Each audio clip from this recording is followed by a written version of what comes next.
Welcome, guys, to another California fishing news. It is December 4th, 2019. I know you've all missed me a couple weeks. I haven't released a podcast. I've been traveling. I've been home for the holidays. I've been fishing, and I just haven't been kind of in the office monitoring all this stuff. So, nevertheless, I'm back. I'll be keeping them going throughout the off-season. They might be perhaps less frequent, maybe every other week. Depends on what happens. If something happens, I'll, of course, record one. But more or less, they should be a little less frequent until, next spring when all the action starts heating up again. That being said, I've got some other stuff in the works for this winter. I'd like to do some interviews, some people I'd like to talk to, some other type of content besides just California fishing news that'll just kind of expand the brand and give me something else to do, fun, and pick some really good fishermen's brains. So keep an eye out for that. Moving on, it's raining again today in San Diego. We're in the middle of kind of our third storm in a row. There's been a couple days of reprieve between each one, but it's been wet and rainy around here. So far, though, it hasn't killed the Southern California offshore tuna bite. Starting off, we had that first rain in November 17th, 18th. I went on my trip on the 21st. My trip went really well. We caught plenty of fish. After my trip, we got back on the 21st. There's another rain. After that, a few boats went out, and they still found tuna, yellowfin and bluefin, some really good stops. Then there was another storm, and now we'll have to see. The new land is out there fishing today. They haven't called any reports yet. We'll have to see. It's going to be tough for the yellowfin to stick around much longer, but again, we've been saying that for a while, and they keep surprising us. Bluefin could stick around in the colder water. It's just a matter of reservations and people wanting to go after them. The Grande was fishing them and finding really good schools, the big bluefin in full day range last week, but then they had to cancel some due to lack of reservations. Just, around the holidays, people start getting preoccupied with everything else. They spent most of their fishing budgets for the year. I get it. I'm probably not going out anymore this year either, but if you want to go, just watch the counts, and there's still an opportunity. And it's a good opportunity to fish with a light load. Boats that you otherwise can't even get on during peak season, you can, if you can get out midweek in December, you get a really good shot at fishing with 8-10 guys. New Loyan made their trip a will run yesterday with 8 reservations, so who knows how many they got out with. But keep an eye out for that report to see how it's going now. I should give a synopsis of my trip, a little trip report. It was a good trip. It was humbling, but a really good fishing, really great group of guys. This trip leaves Thursday at noon. So we left, we baited up, and we did spend Thursday afternoon looking around the 9 Mile bank where some of the fish had been before the storm. We found one school yellowfin. We managed to catch just a few skipjack, and that was it for the first day. It was still a little rolly post-storm that day, especially out in the outer waters. So we're on the Pacific Voyager, Captain Marco. He wanted to anchor us up behind the Coronados for the night so we get a nice good sleep and then start looking again the next morning. That's what we did. Next morning we went back through the 9 Mile bank looking for fish. Didn't see much there, so we started heading out west towards the Butterfly Blank where the action had been before the storm. On the way, we had 2 jig stops on skipjack that turned into a handful of skipjack each, but not much. And the next thing you know, it's 11 o'clock, it's noon, we're eating lunch, and it starts to get that feeling of you get on offshore trips and you're just driving around for hours and you're not sure if you'll ever stop on a school of tuna. We started to get that feeling. Luckily, though, it was a little premature because soon enough, Mark's turning the boat, he's telling the guys to throw some chum, and we got on a stop of a really good school of yellowfin tuna. It did not bite for us very well at first. The first hour, maybe, we only had a few bites. I did manage to hook one and pulled the hook pretty quick. But we sat on that school for an hour with it not biting very well at all. Then all of a sudden, there was a flurry of 3 or 4 bites at once. And then from that point on, the fish slowly just got stupider and stupider. And, we caught some on 30, on 40, on 50. I even had an 80-pound rod set up for the big bluefin. So I grabbed that. I caught a couple on 80-pound real quick. And it was a really good grade 8 yellowfin. There was one true 55-pounder caught, one of the first fish caught, and after that, most of them were anywhere from about 18 to 35 pounds, but really good, plenty of 25, 30-pounders, really, really nice-looking fish. By the end of the day, we put 140 of them on the deck for the 14 anglers, full U.S. limits. Super good fishing. I know one guy hooked 25 of them, and a couple guys struggled a little bit, as always. There's some anglers who aren't quite as adept at finding a bait. Pretty much everyone did well. At one point, this guy looks at me, he's like, yeah, I got one, but I can't get a bite. And I see him hook a sardine, and he nose hooks it, and this is at the point when they're wide open, eating every bait in the water. And so I just asked him if he's ever butt hooked before, and he's like, I tried it, I don't really like it. So I told him, hey, butt hook it. He about hooks it, he drops it off the boat, and I'm like, look, you'll be bit in about 30 seconds. And he's using a little X, I'm watching him, and literally within 10 seconds, his line just starts getting smoked off the reel, and I said, you're bit, and he ended up landing that one too, so he was stoked. It's always nice to help other people out after you've had a few, and you realize you don't need 10 of these things. Help other anglers out, help them get on a couple. Put on 150 of those about. We all sit down and eat dinner. Everyone's exhausted and beat up and sore. Most guys go down really early. About 8:30, Mark lets us know. He's like, guys, we're on a big school of big bluefin just swam right underneath the boat. He's like, drop a jig down or something. But most anglers, there's only 14 anglers on the trip, and everyone's beat or sleeping.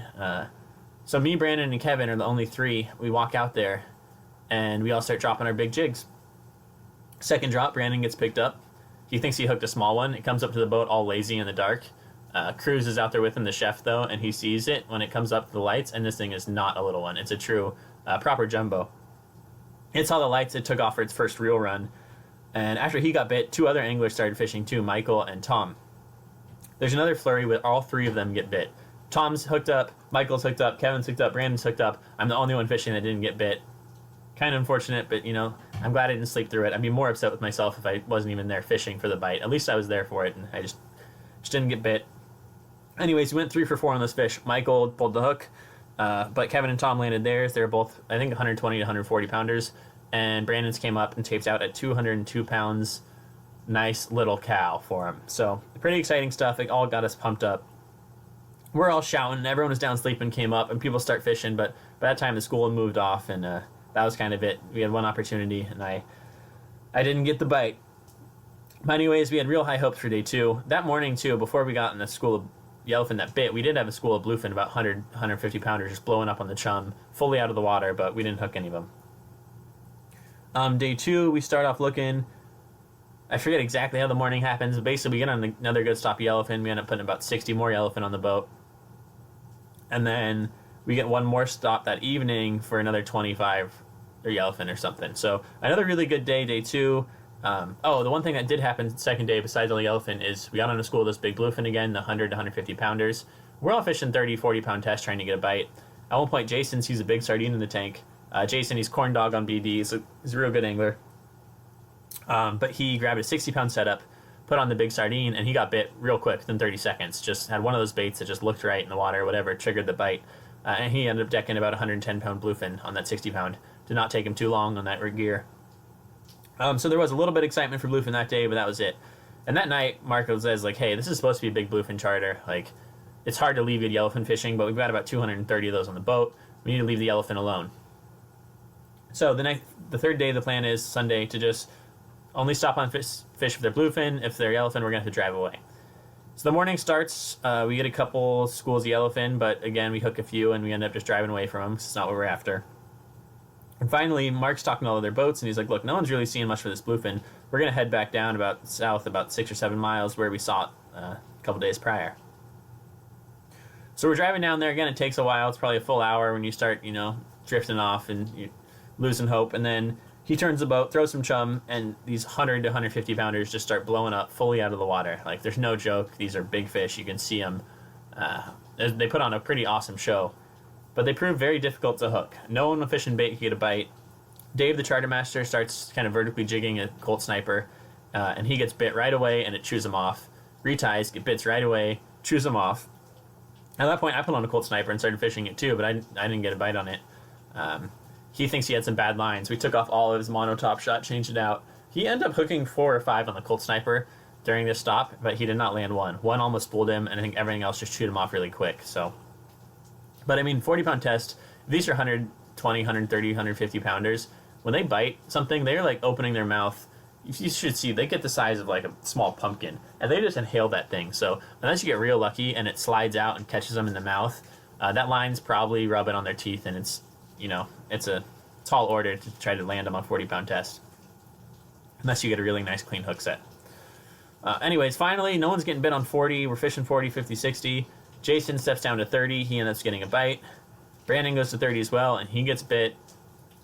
So I say, fuck it. I grab my 30-pound setup, and I'm lucky enough to get a bite as well. This fish dumped about... I'm using a big Abbott. I don't know the width of it. It's got at least 500 yards of spectra on there. He dumps about 400 yards of it. His first run, no problem. I look at Cody, deckhand, I'm like, hey, should I tighten my drag? He's like, no, dude, I would just leave it. He ends up turning, swimming back around the boat. I gain back about 90% of the line, so I'm almost full again. And then he takes off on his next run. And he just went and went and went. And I've never been spooled before, but this thing was obviously, it was just going to happen. It's going to happen. I mean, I got him to stop once, and I got like 2 cranks on him. And then he went again, and then I got him to stop again, and I got like 1 crank on him. And then he just went and went and went, and it was a little hectic and chaotic, but you started to see the tape underneath my Spectra. I only had a few wraps left, and finally, Cody just reached in there and thumbed the spool, and at least it broke at the hook knot, so I didn't lose $100 for the Spectra, but that fish spooled me for the first time. I've never even seen it happen, but yeah, that thing got me. So it was a bit disappointing. I was happy I hooked one and I had a shot, but it was a bummer to lose it, especially, I mean, congratulations to Brandon and Jason, but they both decked their fish on 30-pound tests, both about 100 and 110 pounders. So, if no one else hooked one, or no one else landed there, so I wouldn't have felt as bad, but being the only one who didn't land it, I feel like I did something wrong. I mean, who knows? Catching a fish over 100 pounds on 30-pound test is it's going to take a lot of things going in your favor no matter what.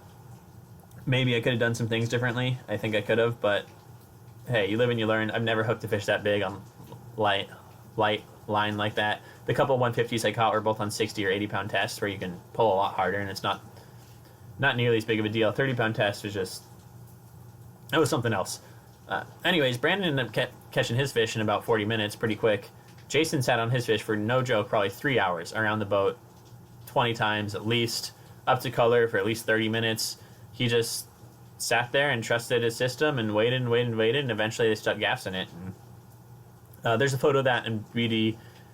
There's a thread about the trip, and there's also in the Penn forum, I think, the Penn rep posted a photo of Jason's fish, because he caught it in 30-pound on a Penn. Anyways, you can read more about it there, but it was really good fishing for the whole trip. I was just a little bummed I did not capitalize on either of my bluefin opportunities. After Jason finished that fish, though, Mark, we were going to get ready to go look for another school. Mark went upstairs. He's like, guys, there's still fish all around the boat. So we still had enough bait. They kept chumming, and we got a nice little sundowner going of mixed bluefin and yellowfin. I think at least 3 more bluefin were caught, all about 50 pounds, but they were mixed in with good yellowfin. And I ended up hooking 1 more good fish, but I went down to 20-pound. I know, I'm an idiot, but no one was getting bit, so I went down to 20-pound, and I ended up getting a bite, but it chewed me off, and then I caught 1 more yellowfin that night. But I mean, overall, excellent trip, really good fishing. We probably caught over 250 yellowfin, and then a handful of bluefin. I don't know how many were caught, maybe 10, 15 or something. I just could not convert. I didn't get one. But hey, it's how it goes sometimes. It was a little bit humbling after my last trip when I fished well and I didn't lose like any fish. Kind of was a reminder, like, hey, sometimes you run good, sometimes you run bad. And every time you think you get good at something, you realize you're not quite as good as you thought. So fun trip. Caught lots of fish.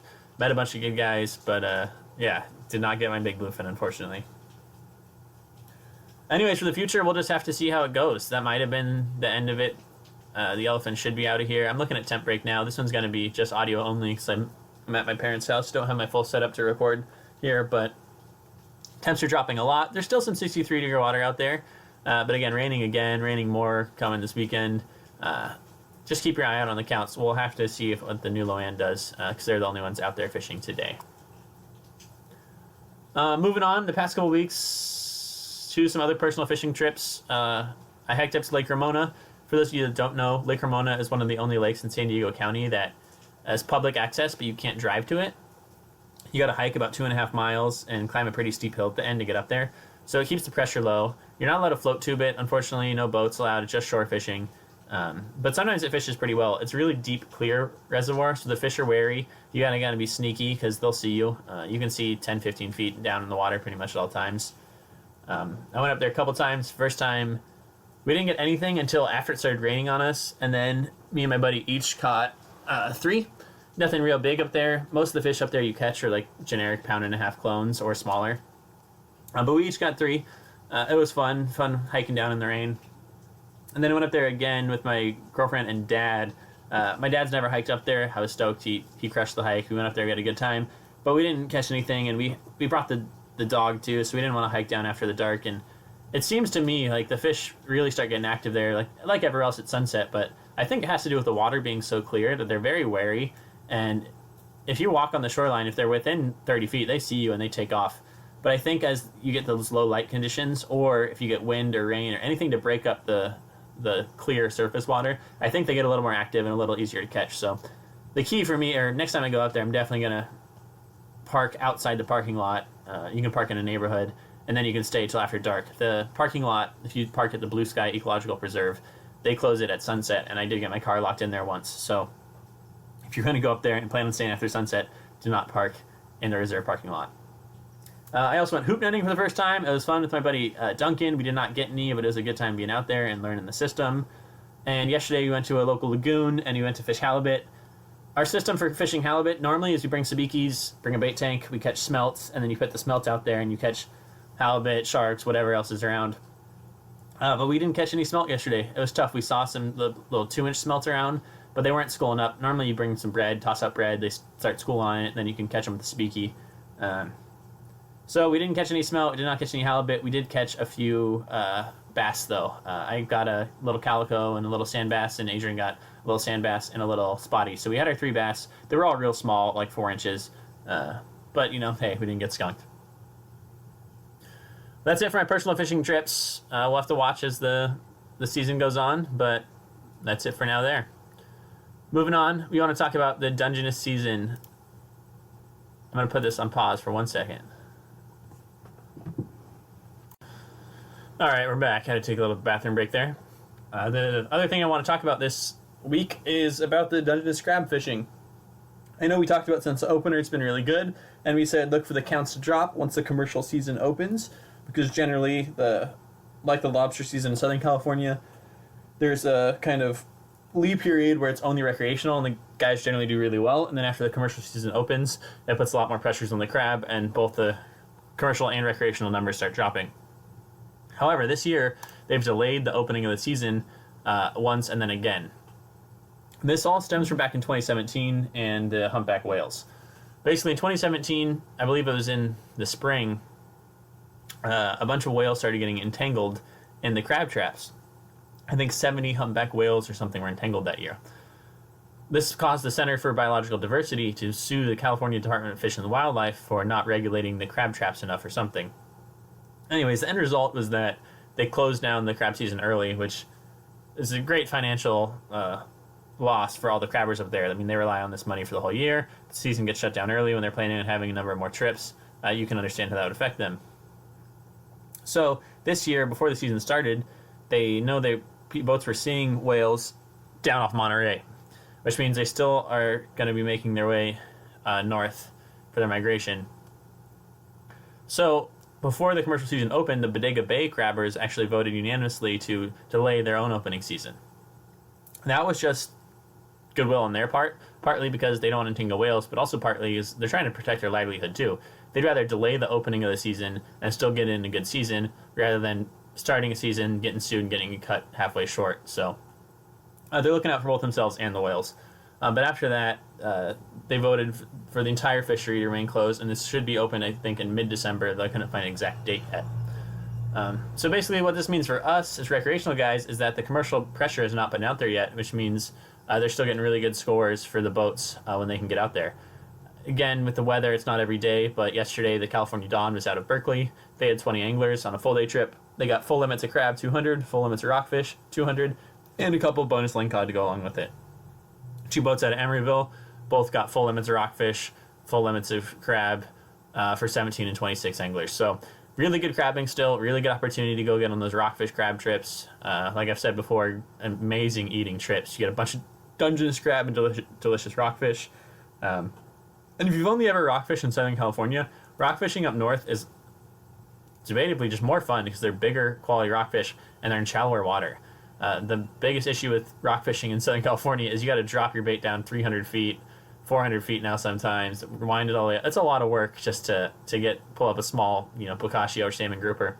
Up north, it's shallower water. It's a lot of fun up there. So still opportunity for anglers to get out and take advantage of these really good crab rockfish combo trips. Just check the weather and check with your local landings.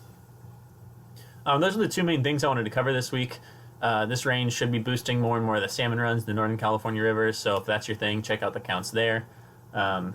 Otherwise, trout season's rolling, like as it closed up in the Sierras, the rest of the state's going. And yeah, not all of the local San Diego lakes have started yet, but a couple have. The one I like to fish doesn't open until December 14th, so I'll be heading up there after that. But yeah, that's about it for this week, California fishing news. I know it's not full with the visuals. It's kind of an interim podcast. I'm still at my parents' for the holidays. And like I said before, they won't be every week necessarily now. As things develop, I'll be doing them, or every couple weeks. But keep an eye out for other stuff. I'm trying to get the website ready, doing some interviews, and having some other content for you guys. So thanks for listening, and I'll be back, if not next week, the week after.